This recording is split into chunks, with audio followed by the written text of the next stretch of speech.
Beetlejuice, Beetlejuice, Beetlejuice. What up, y'all? It's your boy M-phamis from comment and welcome back.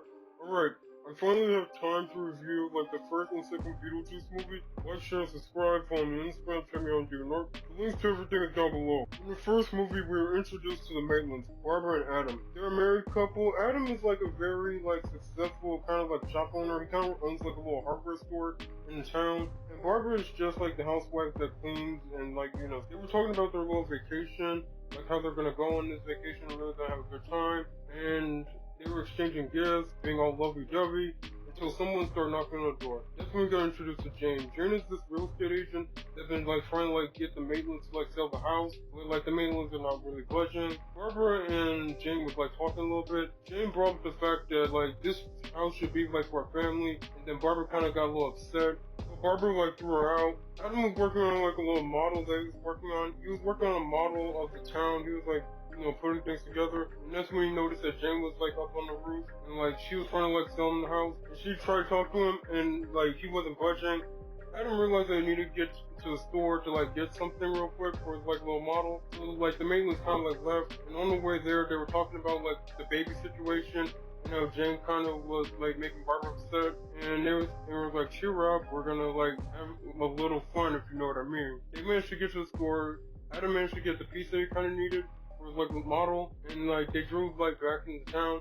And on their way, they were the Maitlands were about to cross a bridge until they saw a dog that was in the way, and they kind of crashed into the bridge, and they were about to fall off. The dog is staying on that lever, that ledge, to hold them there, but the dog kind of jumped off, and the car fell, and they went in the water. The Maitlands made it back to their house. They were soaking wet, and they went to the fireplace to dry up and get warm, but then they started to notice that some things were strange. Barbara's hand caught on fire, but she didn't feel anything.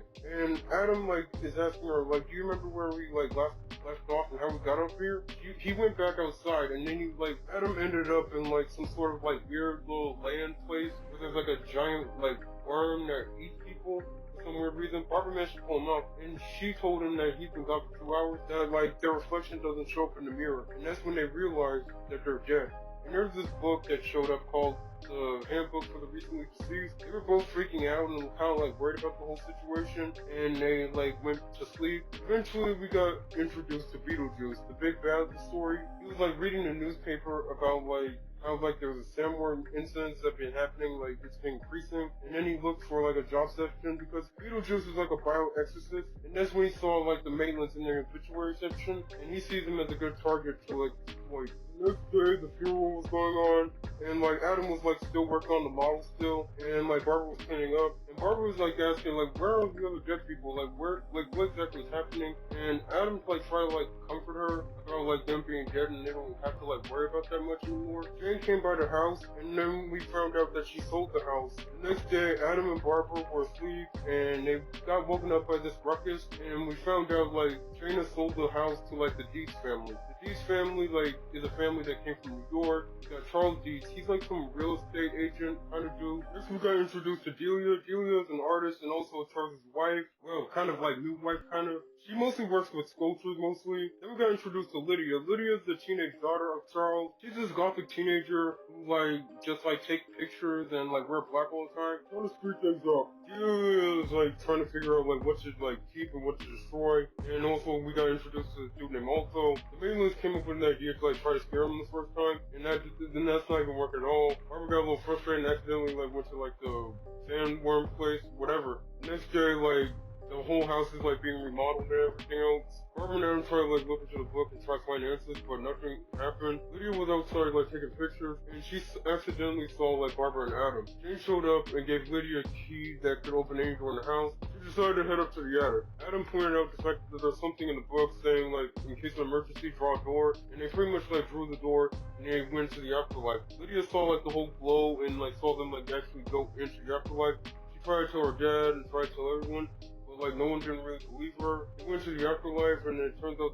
it's some sort of I don't know, a DMV waiting place, and they had to wait for their caseworker to show up. They started walking around the afterlife a little bit, and eventually that's when we got introduced to our caseworker Juno. Juno was telling them about the whole haunted house. Juno told them everything about Beetlejuice, how Beetlejuice was once her assistant, and he was like a dangerous ghost, and they shouldn't summon him. The only way you can summon him is if you call his name 3 times. Barbara and Adam like try to scare Charles and Delia. Barbara and Adam were both shocked that Lydia was the only one that was able to see them. They started to bond and they started to become close friends. And eventually Beetlejuice showed up. Maitland summoned Beetlejuice. Beetlejuice like tried to like work a deal with them, but that didn't work. These were having like a little like dinner going on. Then they were possessed by Barbara and Adam, and they were like they made them do like a bunch of crazy dance, hoping that was scaring them away. But that didn't work. Instead, like they become more interested in the ghost, and they was trying to use the ghost for their own game. Charles called his boss to like come over. Beetlejuice showed up, almost killed Charles. Beetlejuice told him that they had to like get the keys out of the house like pronto. Also kind of like stole the handbook. Their plan was to summon like the Maitlands, to, like get them here to like show them to their boss. The boss showed up.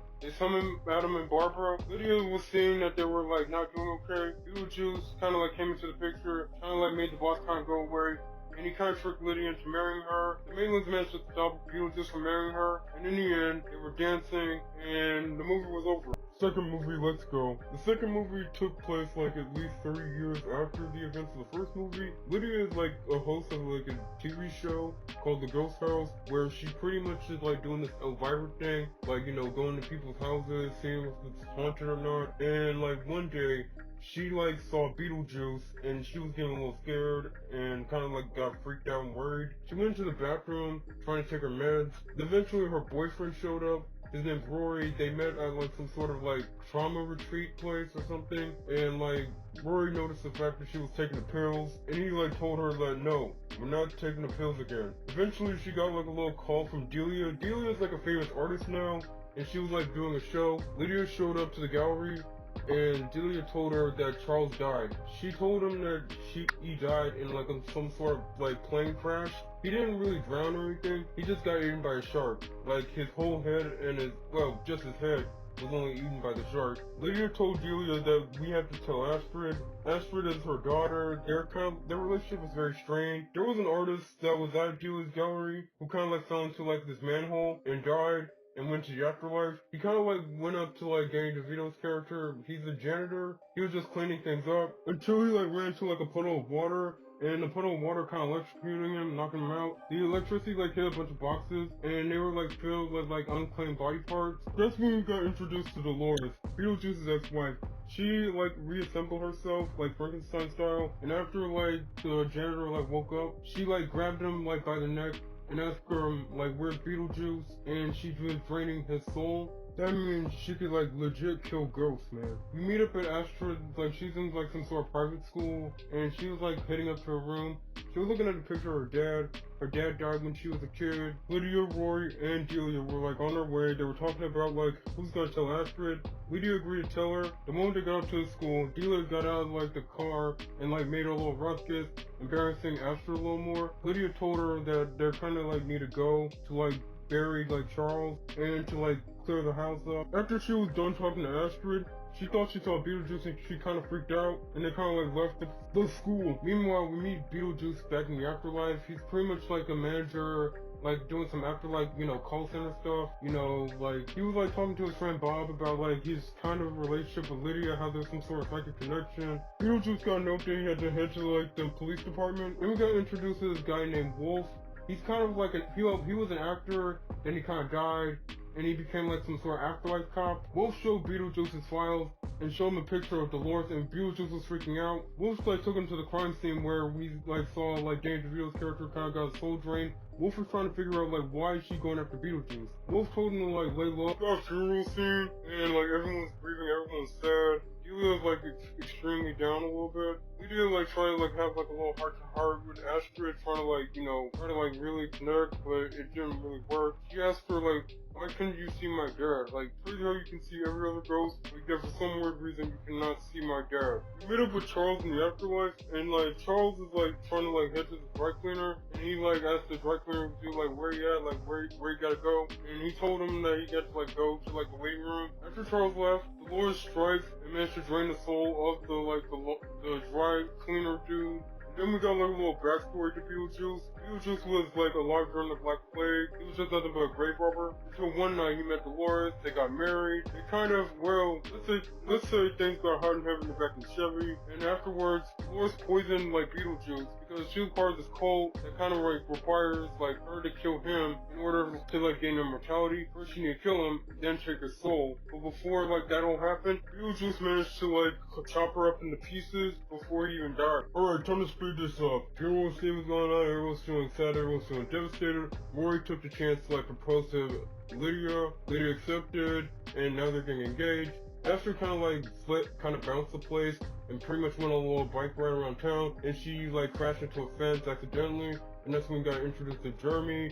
Like they were talking in their treehouse. Esther was starting to like him. While everyone was cleaning up, like after the funeral, like Lydia like keep getting messages from Beetlejuice on her phone, and like Lydia like went up to the model in the attic and pretty much screaming at it. Roy tried to like talk to her and try to like tell her that calm down. He said Beetlejuice 3 times. They met Beetlejuice. They were like in some sort of therapy session. Lydia like said home 3 times and went back. Lydia was like, okay, let's get the heck up out of here now. Esther told her about her plans with Jeremy, how they're planning to hang out later on Halloween night. Lydia took Astrid to like Jeremy's house. Like she was dressed up as like Mary Carey, and Jeremy is dressing up like James Dean. They were like upstairs in his room. They were talking a little bit, then they start kissing, and she realized that he's a ghost. Jeremy pointed out the fact that yes, he's a ghost, but he can also like take her to go see her dad in the afterlife. After Lydia had a little chat with Jane's daughter, like she realized that Jeremy's a bad dude, and he's also a ghost, and like she needed to like head to like his house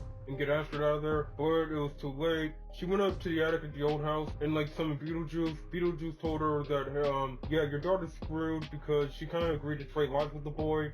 Lydia had to like marry Beetlejuice, like she had to sign a contract. They went to the afterlife. In the afterlife, Astrid like saw her dad. She was about to be like put onto the soul train to the great beyond. Lydia came in. She managed to get Astrid and managed to get her out. And knowing that, we got like a little heart-to-heart moment. Astrid and Lydia made it to the church. Rory got drugged by Beetlejuice, and Rory told the truth of like why he's dealing with Lydia in the first place. Lydia punched him, and Beetlejuice like said, hey, everybody scram. Then the whole wedding sequence go on. There was like a little musical, and the rest of the afterlife police were like after Beetlejuice because he kind of like violated some sort of code. Then Dolores showed up, Astrid summoned the sandworm, and managed to like defeat like Rory and like Dolores. Lydia sent Beetlejuice back into the afterlife. Lydia gave up like the famous life and stopped like her TV show and spent more time with Astrid, and the movie was over. I'm gonna be honest with you guys, at first I really didn't like understood like, okay, let's get into like the first movie. Honestly, I never like before, like I think at least 2 or 3 months ago, I didn't like really like watch Beetlejuice. I've heard of Beetlejuice, and I think I've seen it like a couple times on like, I think like on, what was it? It used to be called ABC Family, but now it's called Freeform. So yeah, I used to like watch a little bit of it, Beetlejuice, but I didn't remember that much, honestly though.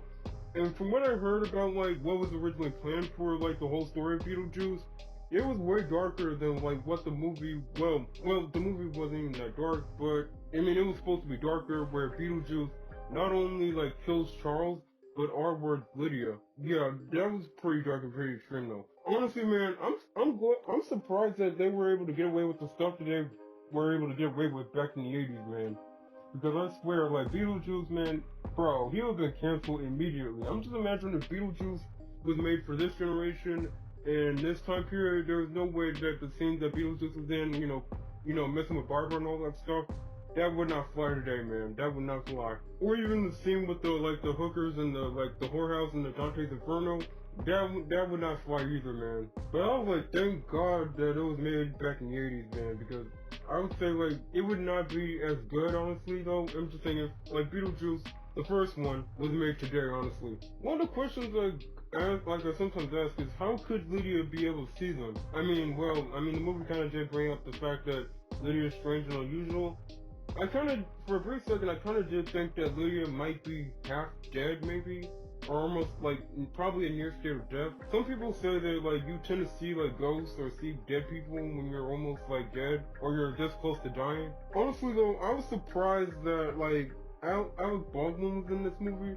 From what I remember about Alec Baldwin, I think he was on that show with Tina Fey, I think that's what the. Honestly, I don't even remember the show. All I know is that Alec Baldwin was in that show, and I'm surprised that he was in Beetlejuice. I did not know that that was him. And wow, they look drastically different. Like compare like Alec Baldwin and Gina Davis today versus back then. It was hard for me to believe that was them. The first Beetlejuice movie, I gotta admit, man, bro, I would say like Beetlejuice gotta be like the top. Like I would say like if anyone could tell me like what is the most famous Tim Burton movie, I would say this like that is not an animation. I would say Beetlejuice would be like his top, like most like well-known movie that Tim Burton has ever directed though. And heck, I would say kind of like cemented him as like a Hollywood icon in my opinion. And if any DC fan is possibly like watching this video, you probably know the fact that Tim Burton like did direct like the 1980s Batman movie with Michael Keaton in it. I heard that there was like a musical version of like Beetlejuice, like someone made it like a Broadway version. Honestly, I didn't have a chance to like really look at it. Maybe I'll look at it later, maybe when I have some time and give it maybe, I don't know. It depends like how well this video do. If this video does well, at least, I'll probably like give my opinion on like the Beetlejuice musical at least. Also though, I find like Adam and Barbara's relationship like so cute and so adorable though. I mean, it just gives me, I'm just saying though, it makes me want to believe in love again. Okay, I love the dance sequence in the end of Beetlejuice. Like, that was freaking funny, man.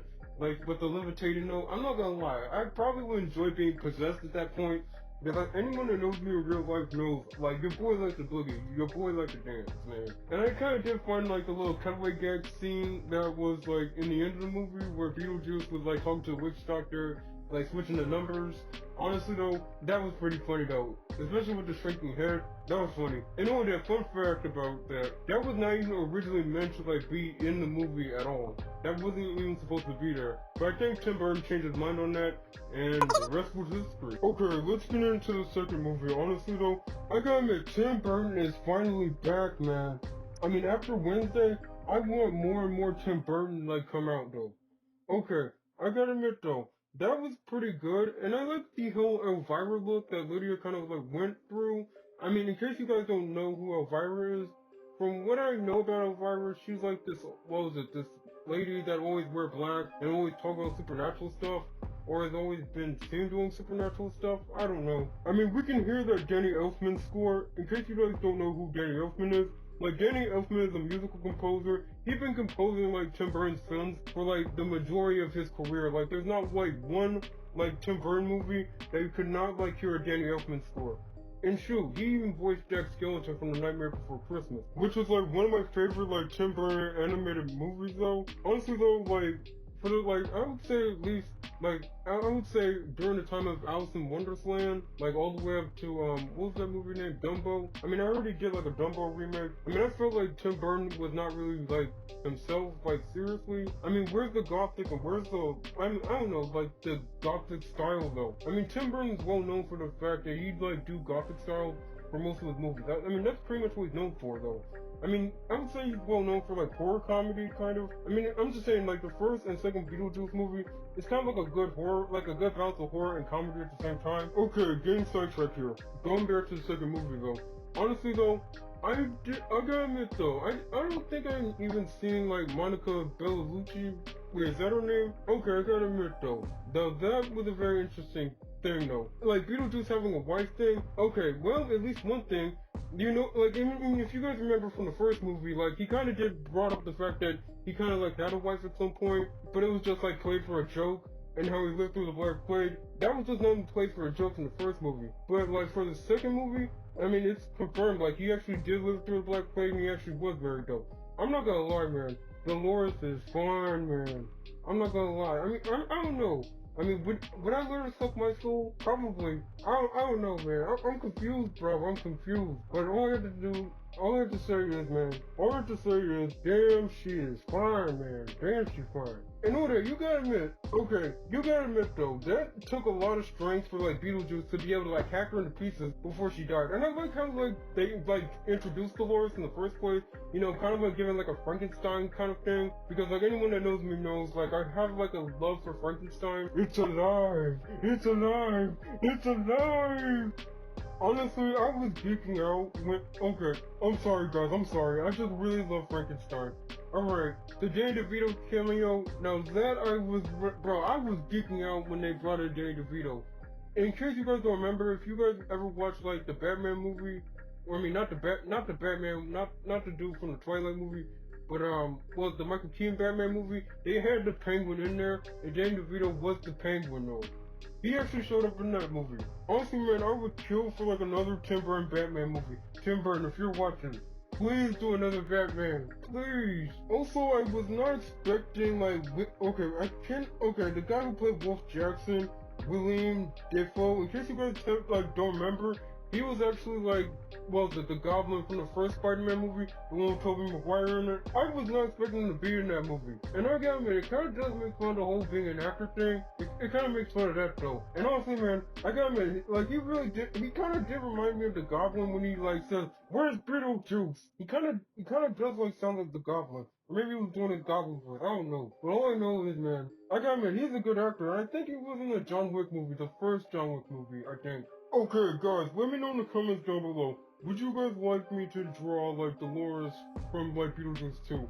Let me know in the comments down below. Beetlejuice really did learn his lesson from the first movie. Now he actually, like, got, like, Lydia to actually sign a contract. That was really smart of him.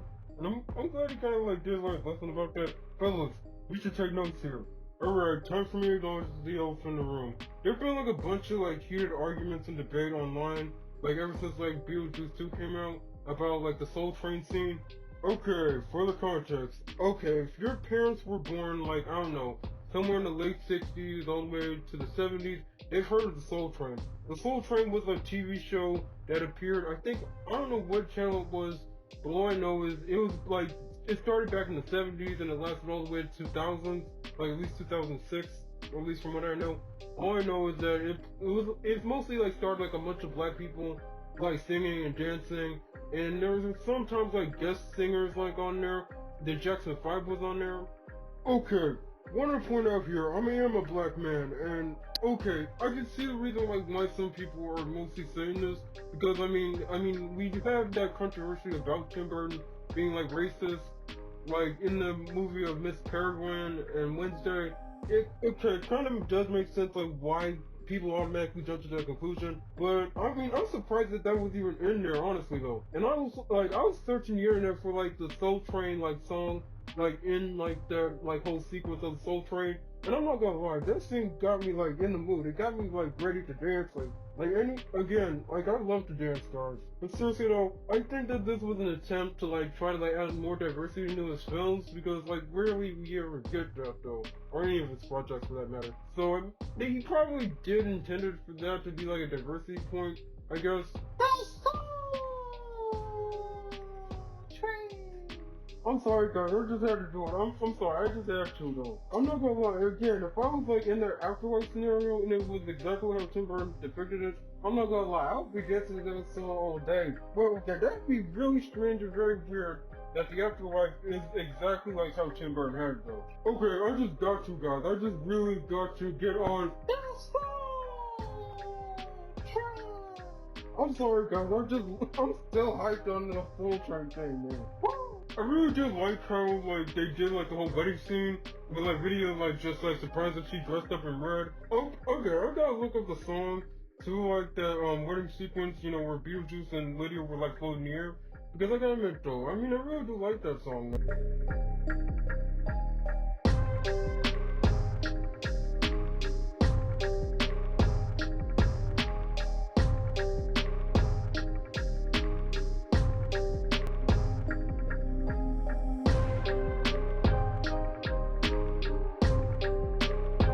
Alright y'all, your boy gotta go. Like, share, and subscribe, follow me on Instagram, check me out doing art. And again guys, if like you guys want me to like draw Dolores, let me know in the comments down below.